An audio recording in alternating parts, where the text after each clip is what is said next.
Hi, everybody. It's Mark Rushton of MarkRushtonGallery.com. It is Saturday, August 13th, 2022. Hopefully the audio works this time. I sometimes have a little bit of trouble with that. You know what I'm saying? Little bit of trouble with that here. Let's add to the we'll get to that here in a second here. So what is this video called? This video is okay. So I tried to do a video yesterday and I was like, why isn't there any audio? And I was going through everything and it was somehow the little plug came out of the microphone here. So I need to get a new microphone when I move to the new art studio. Get one of those giant things with where the microphone is right here and my head is kind of talking into it or something like that. That'd be kind of cool. And then I don't have to worry about it. Maybe I don't have to wear maybe I won't have to wear the headset, right? Because I won't have to listen to anything unless I'm doing like live audio or something like that. Then you just get, you can see my head of hair there, which I've been growing out for the past year. And my chin line, which is becoming more and more revealed here as I continue to lose weight. I've been losing weight for the past year. I don't know if I was I had the dad bod, right? I'd gone back to the dad bod, which, at some point in time, you need to stop doing that stuff. And so I'll talk about that in another video here, but basically I quit eating sugar.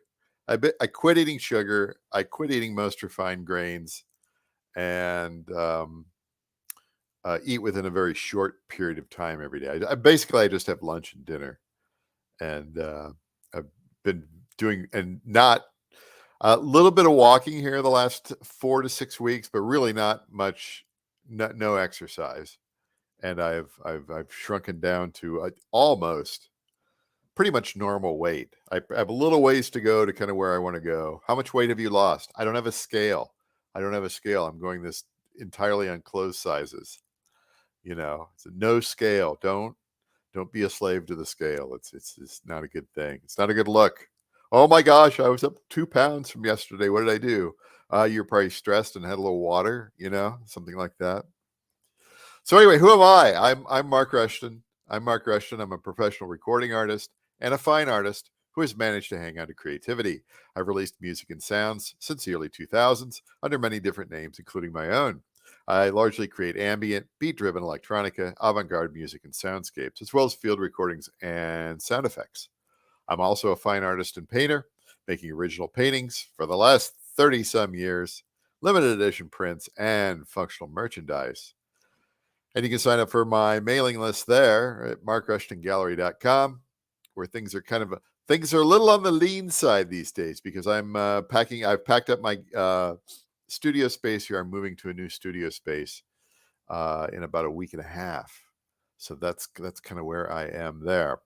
So first, let's just get, before I get into the topic du jour, which is talking about my continued love of Airtable and the Gizmo Plus template for Airtable.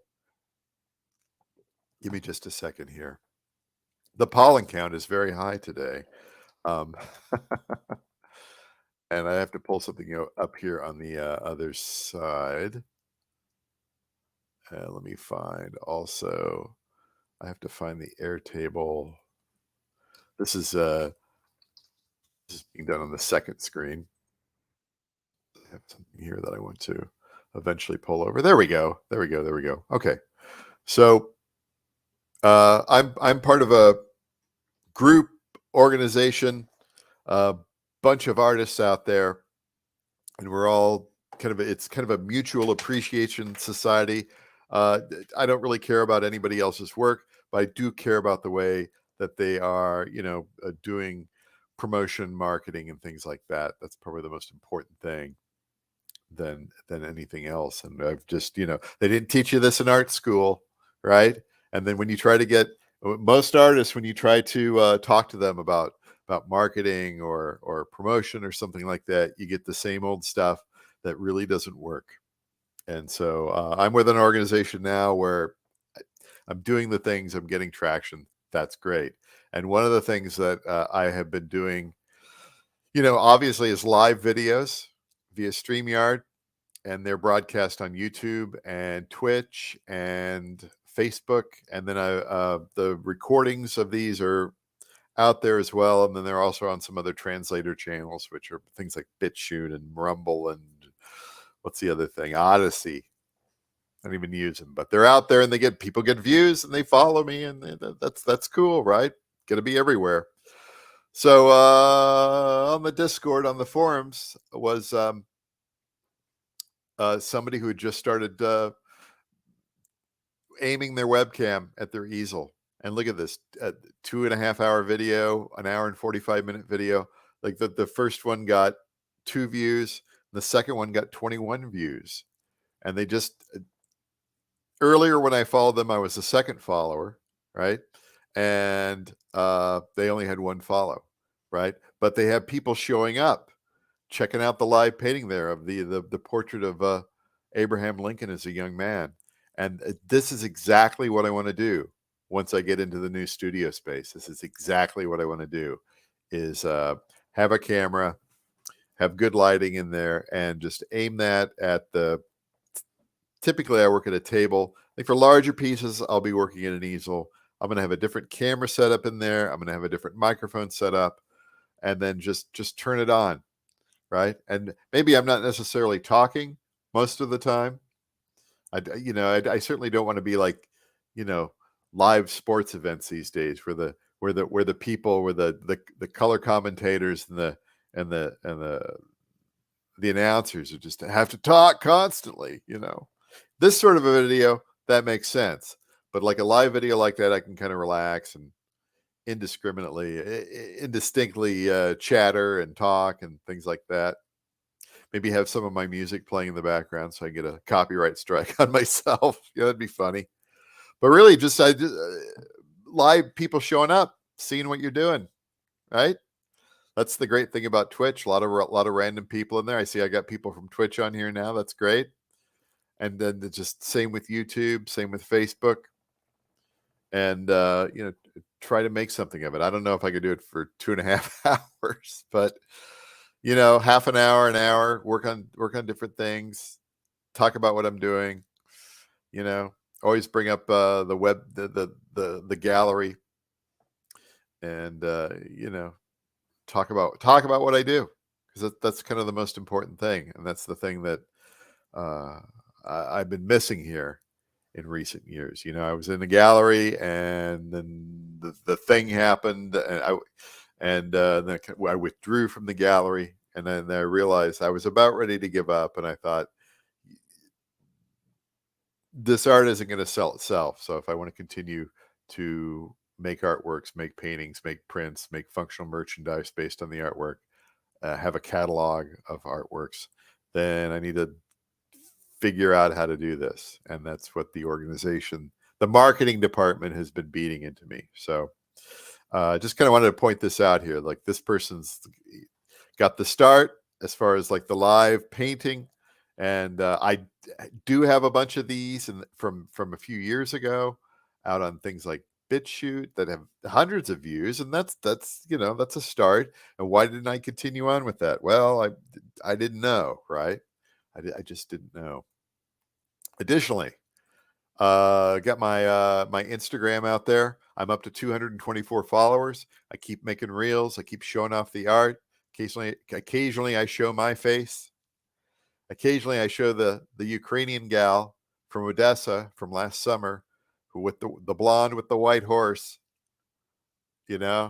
She's got great stuff. Then a little humor in here as well too. Hercules attempting to give his cat a pill, and some repeating imagery. And so there's that. Well, let's get on to the topic here. 9.5 minutes into the video, right? Absolutely the wrong way to do things. But I like to be conversational. I like to talk about this sort of thing, these sort of arcane topics. Maybe somebody is searching around for it. Should I use, what is it here? Should I use Airtable? What is Airtable? Airtable is a cloud-based relational database. So as a musician, as a recording artist, I have a lot of recordings over the last 20 years. And around Christmas time, 2021, I realized that what I needed to do was I needed to get my titles and my codes and all of my information about my tracks into something. And it was not it Excel was not the right place for this. Some of the data that I had was in Excel because you get it from your various distributors and everything. But having it available in a relational database is much better. It's Excel on steroids. You can put so much more in here. You can add um, pictures, and you can add media and all that sort of stuff. I don't necessarily do that just because it's ridiculous. My main thing was about getting all of the titles and the artist names and the UPCs and what's the other thing? The ISRC codes and which distributor I use, getting all of that in there. Lengths, keys, BPM, what sort of genre it is, because I've learned here again since last Christmas that I occasionally need to compile this data and maybe put it in Excel and upload it to a site for whatever reason, or I need to dig into that data for maybe something else becomes available, and I need to have that. There are things you do as a recording artist to get your music available in other systems or make them aware of these other systems uh, having them out there. So this thing has just been fantastic for me. I had tried using Airtable a couple of years ago and sort of, I think it was for the art. And I was like, I'll use something else, right? And kept coming back to it because of, as far as the, just a second here. Fine. Yeah, here we go. So so Gizmo is a template that is available for musicians, and it's written by Zion Brock. It's out at the triplethreadartist.com, and well, there's another guy there, Josh Doyle. Now, he must be involved with it too. But anyway, there is Gizmo out there. There's a free version that you can get started with. His paid version at the time was $40. I don't know if it's still $40, but um, it made entering that data into Airtable that much easier. It was worth the $40 and more, as far as I'm concerned. As far as Airtable is concerned, there's a free version. It's extremely generous, up to 1,200 records per base. Because I have 2,700 titles, I was going to have to eventually go with the Plus or the Pro. I'm currently on the Pro plan, so $20 a month, so $240 a year to keep your data out there. Yes, it's worth it. It is worth it. It is worth it to have it available like this. It is worth not having to mess around with Excel and having to go and format cells for every number under the sun and all the different stuff. I don't want to have to program a sheet or a workbook in Excel. And so that's the beauty of relying on a relational database. Is you can just plug this stuff in here and who cares? Right? And if I want to have, I do have one out here that's for my artwork. I'm not quite sure. Maybe down the road I will continue on with that, but right now, typically I just use Airtable for keeping all that data and then filtering it, going in there and filtering things. Like this, like you add a condition, like the artist, and we're just going to add Mark Rushton, and then you have just this huge pile here of data, which you can export to Excel, or you can go in here and go and pick a column or whatever, and you do further filtering and everything like that. It's great. It's great.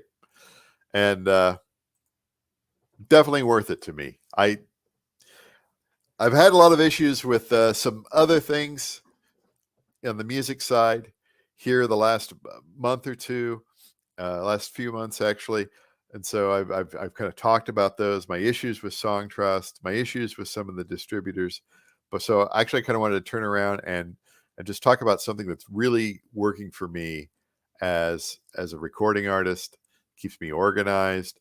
My information is available at, as long as I got an internet connection. Although I can export this data if I want to, but I've never had any problems with connecting to the Airtable, and everything's just it just works. It just works, and that's all I want from everybody else that I have to interface with on, as far as like distributors and streaming companies and all that sort of stuff. It's absolutely crazy. So I like using Airtable, and I think Gizmo Plus definitely worth the $40 for the plus, for the pro version. So anyway, that's basically it. Just a real quick chat here about this sort of stuff and just everything. It's plans for the future. Streaming, showing off the paintings, showing how the sausage is made, and then showing how the sausage is stored and cured, right? I guess sort of like that. I don't know. All right, listen, I gotta go. I'm filthy. I gotta go. I gotta run. I gotta be somewhere in a little bit here. So that's it for today. I'm Mark Rushton of MarkRushtonGallery.com, and talk to you later. Have a good day.